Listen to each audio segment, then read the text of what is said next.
Assalamualaikum warahmatullahi wabarakatuh. Hai Sobat Mbak Tiwul, apa kabar semuanya? Semoga dalam keadaan sehat dan baik-baik saja serta dilancarkan segala urusannya hari ini ya. Terima kasih buat yang sudah mampir di video ini. Boleh dibantu like dan subscribe-nya ya.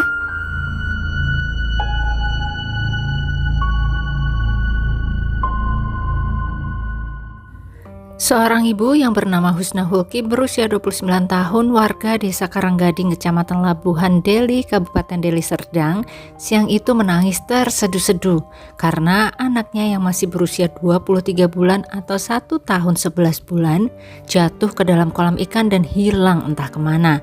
Sang suami pun datang menghampiri sang istri yang sedang dikerumuni oleh warga. Dia menanyakan di mana anak sampunya itu. Husna kemudian menjawab jika Bi Amri, sang anak 23 bulan tersebut, jatuh ke kolam ikan dan kemudian hilang entah kemana. Mendengar penjelasan Husna itu, sang suami keempat Husna ini menjadi panik. Karena walaupun Bi Amri ini adalah anak Husna dengan suami keduanya, namun suami keempat Husna sudah menyayangi Bi Amri layaknya darah dagingnya sendiri. Dia pun kemudian melaporkan hal ini kepada kepala desa setempat dan para warga beramai-ramai mencari Bi Amri di sekitaran kolam ikan. Suasana menjadi ramai di lokasi kala itu. Kolam ikan yang dimaksud Husna terletak di dekat rumahnya sendiri. Namun dia berkata tidak juga bisa menemukan Bi Amri setelah jatuh di kolam ikan itu.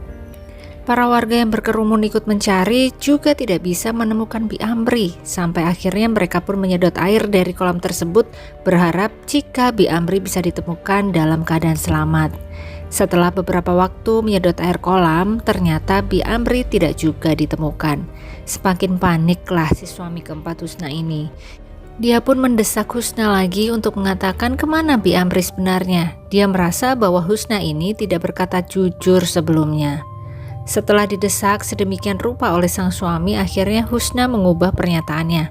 Masih dengan isak tangis di wajahnya, Husna berkata bahwa Bi Amri telah dibawa pergi oleh ayah kandungnya, yaitu suami kedua Husna yang saat ini sudah menjadi mantan suami. Tentu saja suami keempat Husna merasa sangat heran.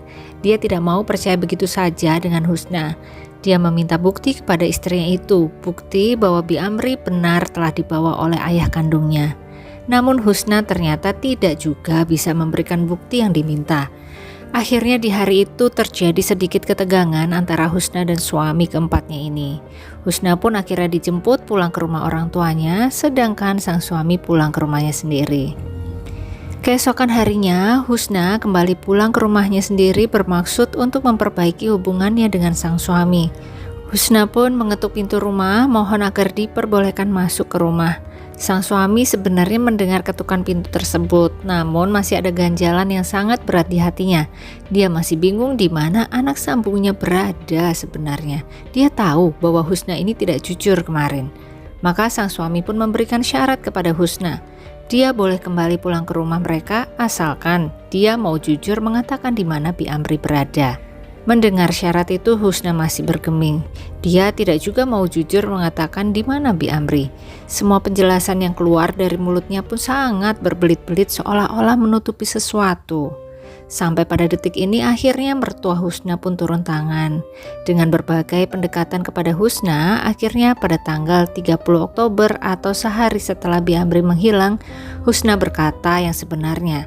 Sebuah fakta yang tidak pernah ada di pikiran orang. Husna berkata bahwa kemarin dirinya telah membuang Bi Amri di parit dekat rumah mereka, sebuah parit sedalam 1,5 meter. Astaga, terkejut semua orang mendengar pernyataan Husna ini.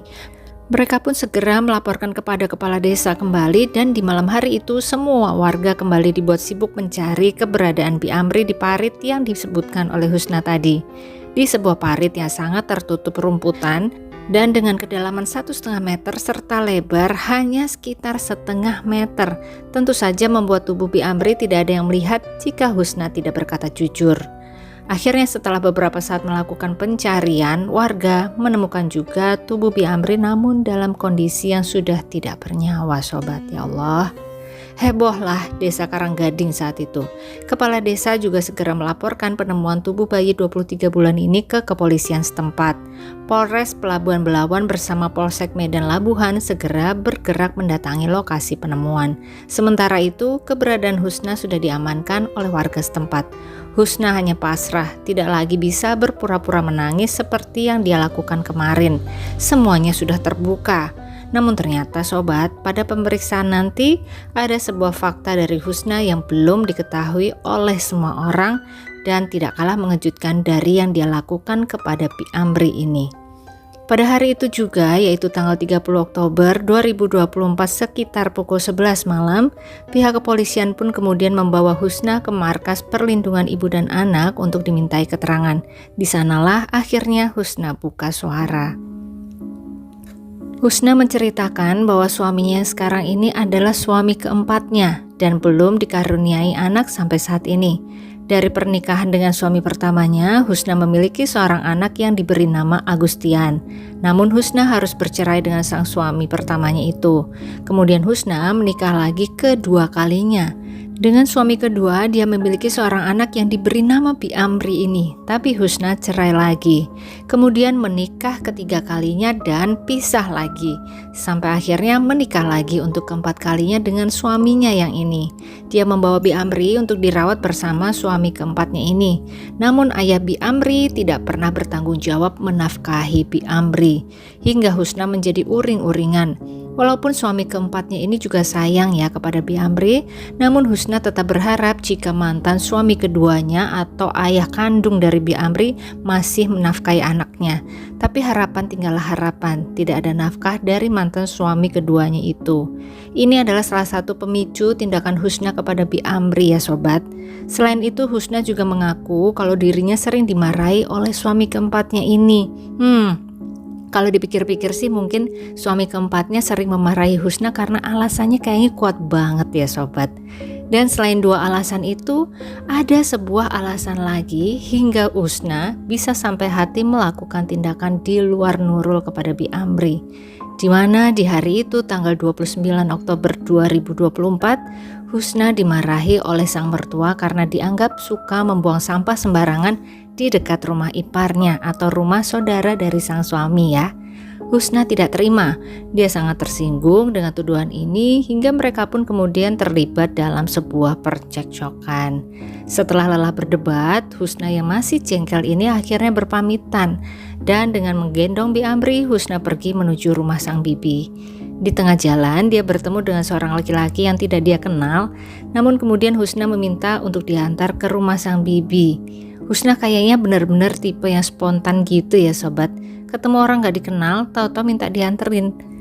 Setelah sampai di rumah bibinya, Husna disambut dengan penuh tanda tanya oleh sang bibi. Siapa laki-laki yang menemani kamu itu Husna? Husna menjawab tidak kenal, hanya ketemu di jalan. Sang bibi benar-benar heran sama kelakuan keponakannya itu. Namun dia tidak memperpanjang pertanyaannya dan mempersilahkan Husna untuk beristirahat di kamar. Husna pun kemudian tidur siang di samping Bi Amri, masih menyimpan rasa jengkel kepada sang mertua. Namun perlahan Husna pun bisa tertidur. Kemudian di pukul 2 siang dirinya bangun. Setelah membuka mata, ternyata rasa jengkel terhadap sang mertua tadi belum hilang juga. Rasanya ingin sekali melampiaskan kejengkelannya ini, namun kemana ya melampiaskannya? Dia butuh seseorang yang lebih lemah darinya untuk dijadikan bahan pelampiasan rasa jengkel yang mengganjal. Dia tolehkan kepalanya ke arah Bi Amri, sang anak yang ada di sampingnya, dan semua muncul begitu saja. Husna kemudian menggendong anaknya itu, dibawanya ke kamar mandi, dan dia tenggelamkan kepala Bi Amri di bak mandi sampai kemudian Bi Amri tidak bisa menangis dan bahkan tidak bernafas lagi. Setelah itu Husna buru-buru menuju ke arah parit yang tidak begitu jauh dari rumah sang bibi. Dia berjalan, tidak ada warga yang melihatnya. Sesampainya di parit, dia jatuhkan Bi Amri begitu saja ke dalam parit sedalam 1,5 meter itu. Dan Husna pergi ke rumah sembari menyiapkan dramanya. Pihak kepolisian yang mendengar semua penjelasan Husna terus menggali cerita dari wanita 29 tahun itu, termasuk di mana anak pertamanya yang bernama Agustian berada, apakah bersama ayah kandungnya atau di bawah Husna juga. Dan belum pulih rasa kaget akibat cerita tentang Bi Amri, pihak kepolisian kembali dibuat terkejut dengan cerita Husna mengenai keberadaan Agustian anak pertamanya. Beberapa tahun lalu, Husna menikah dengan suami pertamanya dan lahirlah Agustian. Namun pernikahan pertama Husna tersebut sama sekali tidak berjalan dengan baik.